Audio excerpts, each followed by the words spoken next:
देखिए क्या है ना, कुछ गानों की अपनी एक प्लेलिस्ट होनी चाहिए है। अगर आपने नुसरत साहब की प्लेलिस्ट अभी तक नहीं बनाई है तो मैं आपको जज कर रहा हूँ।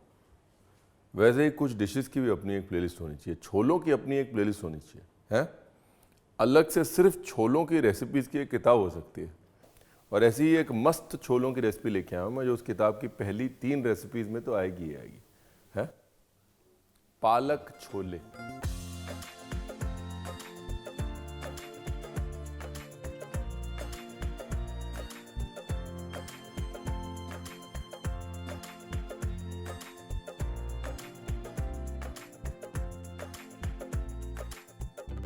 और अगर आप कभी पुरानी दिल्ली जाते हैं तो कंपेयर कीजिएगा हमारी रेसिपी को उनकी रेसिपी से। 20 की 19 नहीं होगी, कसम खा के बोल रहा हूँ।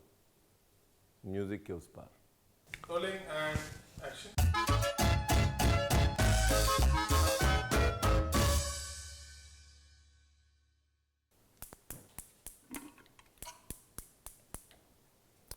तो भाई साहब, फतेहपुरी मस्जिद के पास एक जगह है, उसे कहते हैं गोल हट्टी। हट्टी मतलब दुकान, गोल मतलब गोल।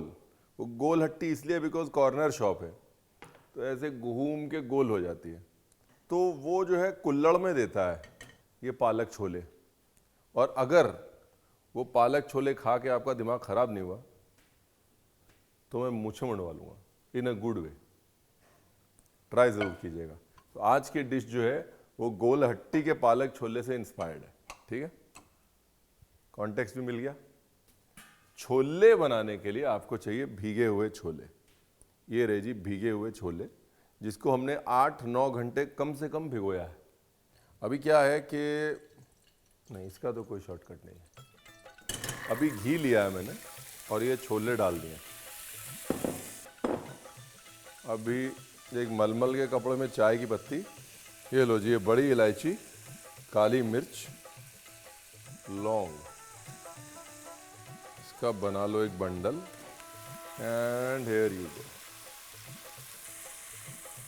घी डालना इसलिए ज़रूरी है क्योंकि घी बटर जो है ये छोलों को जो है वो नरम बनाता है, मुलायम बनाता है, मखमली बनाता है, बटरी बनाता है, ठीक है। नमक अभी डालेंगे लेकिन बिल्कुल नाम भर का। नमक अभी ज़्यादा डाल दिया तो छोले जो है वो, उसकी स्किन जो है वो ख़ास तौर से कड़क हो जाएगी।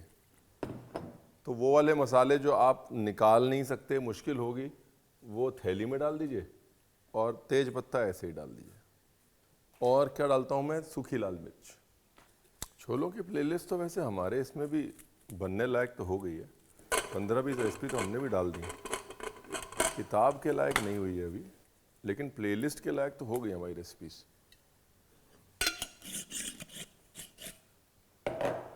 अभी उसके बाद ग्रेवी। ग्रेवी के लिए पालक,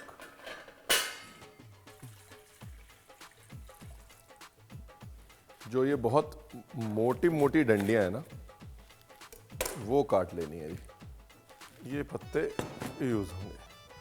मोटी मोटी डंडी का क्या है ना, रेशा मुंह में आता है बाद में, तो जो उसका फाइबर है वो सारा टेस्ट खराब करता है। पत्ते पत्ते निकाल लिए और डंडी डंडी हटा दी। तो ये बात है मुद्दे की बात पे, ठीक है। प्याज और टमाटर की बनेगी ग्रेवी। 3 टमाटर अलग कीजिए, 1 टमाटर अलग कीजिए। जो 1 टमाटर है उसको काटिए बड़ा बड़ा, ठीक है। 1/4 हो गया, इसको निकाल के रख लीजिए। पार्ट 1। पार्ट 2 बाकी के 3 टमाटर।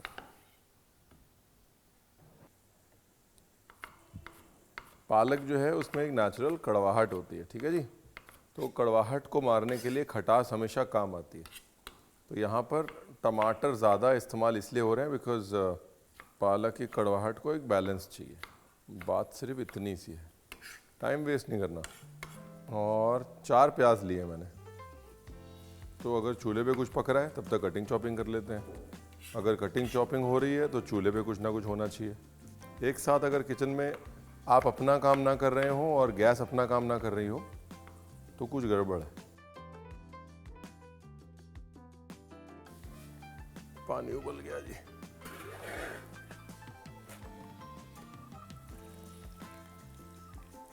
बस गर्म पानी में थोड़ी देर दिखाया उबाला और निकाल के ठंडे पानी में डाल दिया। ठंडे पानी में क्यों डाला? ताकि उसका कलर मेंटेन रहे। Very important step. और बड़ी डंडियां हाथ के हाथ तोड़ते रहें।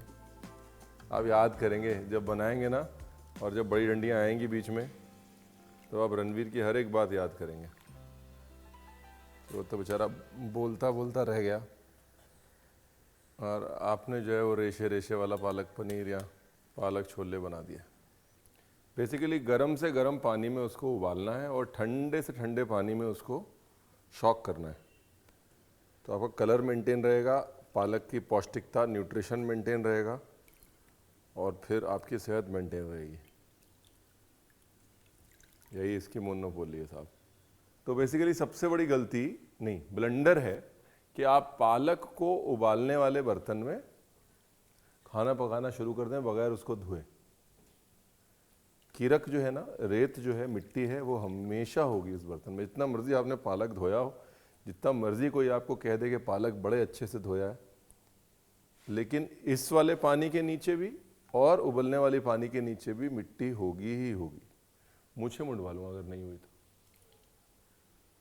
अब आपको इतने सारे स्टेप्स बता दिए पालक की कीरक से बचने के, उसके बाद भी अगर आप नहीं बच पाएंगे तो फिर आप ये नहीं कह सकते कि रणवीर आपने बताया नहीं है। ये देखो सारी मिट्टी है ना, छोटी छोटी छोटी छोटी कीरक मिट्टी। ये देखो, जरा अपने पावन हाथों से इसको पावन मिक्सी में पीस लाएं, ठीक है। गैस फुल तेज, फुल तेज, तेज पत्ता, बिल्कुल नाम भर की दालचीनी। अभी ये सूखी मिर्च और जीरा। जीरा कभी भी पालक का कुछ भी करें तो या जीरा ठोक के या गार्लिक ठोक के या दोनों ठोक के। लेकिन पालक की कोई भी डिश बनाने का फाउंडेशन जो है, दोनों में से एक होना चाहिए, जीरा या फिर वो ब्राउन वाला गार्लिक।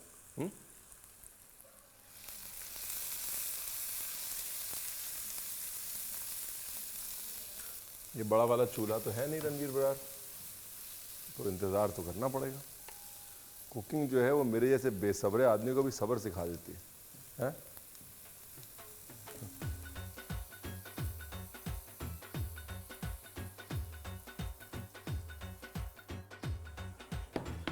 गाड़ी को आगे बढ़ाते हुए धनिया पाउडर,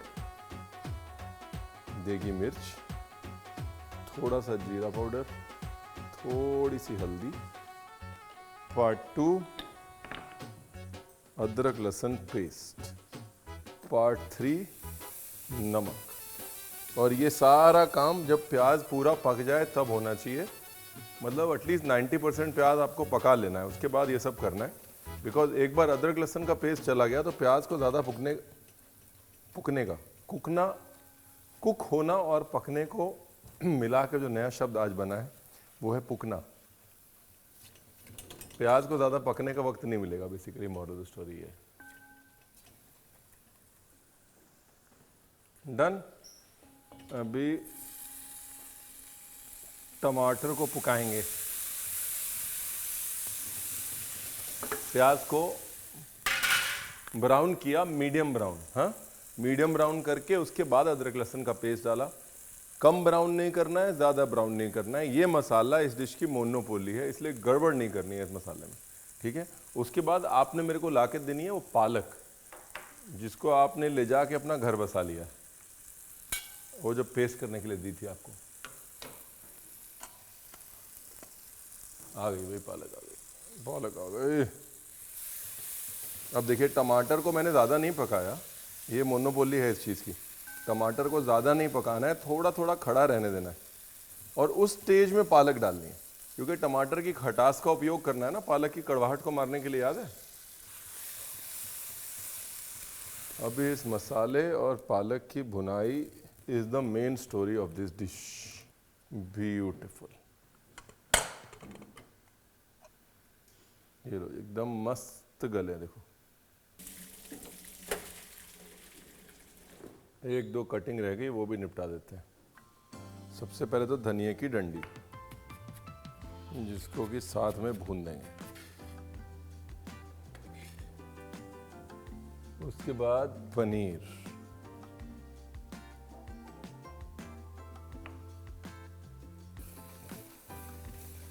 ब्यूटीफुल। वंस अगेन इसका कोई शॉर्टकट नहीं, थोड़ा देसी घी, वेरी नाइस।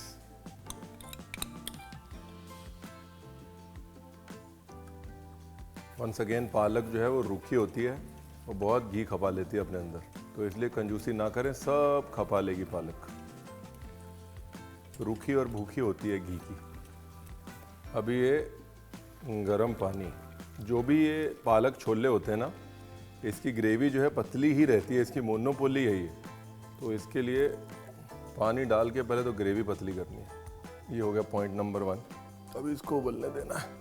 अब इसके बाद टमाटर, यहाँ की मोनोपोली एक तो भूनना है और दूसरा इसका फिनिशिंग का मसाला है। फिनिशिंग का मसाला इज़ एवरीथिंग। एवरीथिंग मतलब एवरीथिंग। मिर्च, गरम मसाला, काली मिर्च, हींग, अमचूर, नमक।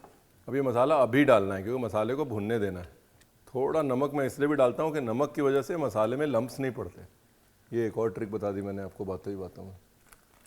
ये जो ग्रेवी का कलर चेंज हुआ है मसाले की वजह से, यही मोनोपोली है। थोड़ा सा गरम मसाला और तो ये जो मेरा गरम मसाला है, इसमें खुशबू के मसाले प्लस थोड़ी सी लाल मिर्च। ग्रेवी पतली रखने का मकसद ये भी है कि बाद में छोले डालेंगे तो ग्रेवी वैसे भी गाढ़ी होगी ना। अब मुद्दे की बात, जिसके पीछे ये सारा झगड़ा था, छोले।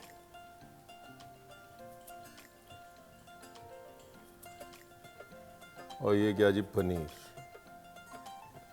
ये लो जी, ये है पालक छोले। लेकिन इसको अभी ग्रेवी में कम से कम 10 मिनट पकाना ज़रूरी है और ज़्यादा चलाना नहीं है, वरना छोले टूटने लग जाएंगे।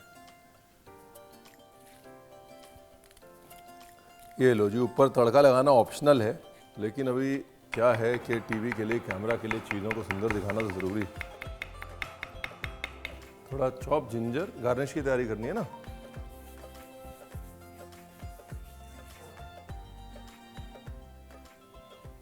आहा, थोड़ा और पतला करना चाहें तो कर सकते हैं आप, है ना।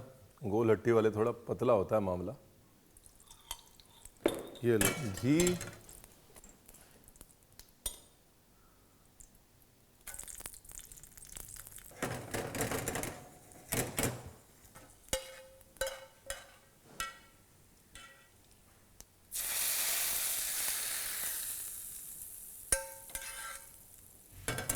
ये लो जी, ऊपर से घी का तड़का इज़ वेरी वेरी कंपलसरी। वो जो हल्की सी घी की खुशबू ऊपर से आनी है ना, उसी ने बात बनानी है ना।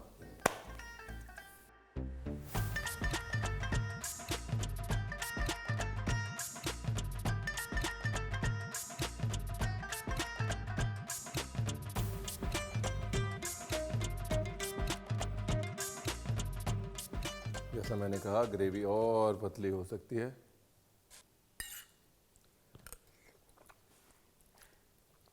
ओए होए होए, वाह। मेरा पता नहीं, लेकिन आप जो है ना, पुरानी दिल्ली में रेडी ज़रूर लगा सकते हैं कि रेसिपी वैसे की वैसी फॉलो करें और कामयाब रेडी।